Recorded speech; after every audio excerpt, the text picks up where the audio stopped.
Hello friends, સ્વાગત છે તમારું મારા કિચનમાં। આજે હું તમારી સાથે શેર કરીશ વધેલા ભાતના ક્રિસ્પી ભજીયાની રેસીપી। આ ભજીયા બહારથી એકદમ ક્રિસ્પી અને અંદરથી એકદમ સોફ્ટ બનશે। આ ભજીયા એકદમ જાળીદાર અને પોચા બનશે। મારી રેસીપી તમને ગમતી હોય અને હજુ સુધી સબસ્ક્રાઈબ ન કરી હોય તો લાઈક, શેર અને સબસ્ક્રાઈબ કરજો। બહારથી ક્રિસ્પી અને અંદરથી પોચા જાળીદાર વધેલા ભાતના ભજીયા બનાવવા માટે મેં અહીં અડધો કપ જેટલા વધેલા ભાત લીધા છે। જો તમારે વધારે ક્વોન્ટિટીમાં હોય તો પણ તે લઈ શકાય। હવે આ ભાતને આપણે મિક્સર જારમાં લઈ લઈશું અને તેમાં 3 ચમચી જેટલું દહીં ઉમેરીશું। અહીં આપણે દહીં ઓછું ખાટું હોય તેવું દહીં લઈશું। હવે આ બંને વસ્તુને આપણે ક્રશ કરી લઈશું। સરસ એવું ક્રશ થઈ ગયું છે। આ રીતે આપણે તેને ક્રશ કરી લેવાનું છે। હવે ક્રશ કરેલા દહીં અને ભાતને આપણે મિક્સિંગ બાઉલમાં કાઢી લઈશું।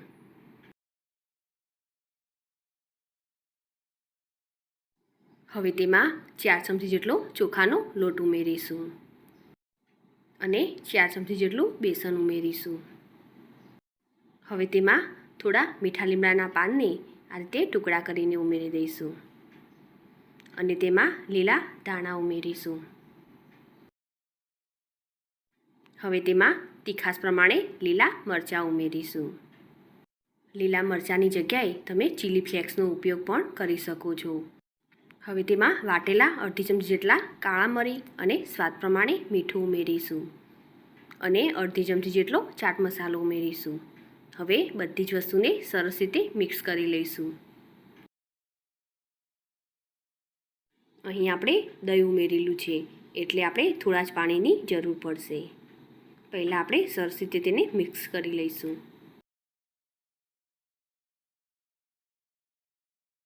હવે જે મિક્સર જારમાં આપણે દહીં અને ભાતને ક્રશ કર્યા હતા તેમાં થોડું પાણી ઉમેરીને તેમાં ઉમેરી દઈશું અને ભજીયા માટેનું બેટર રેડી કરીશું।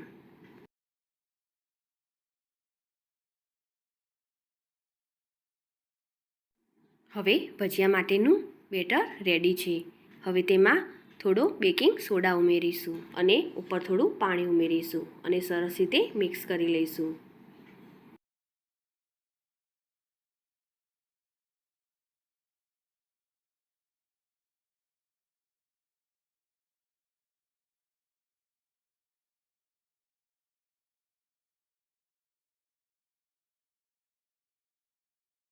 આ ભજીયાનું બેટર આ રીતે હોવું જોઈએ।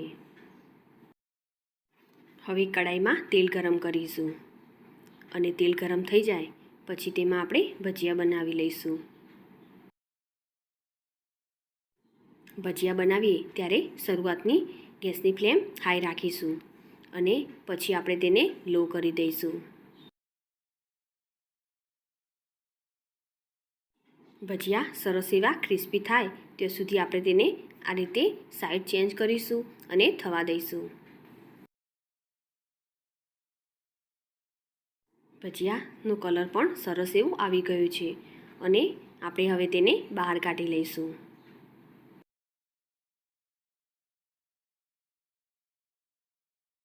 હવે તે જ રીતે આપણે બીજા ભજીયા પણ બનાવી લઈશું।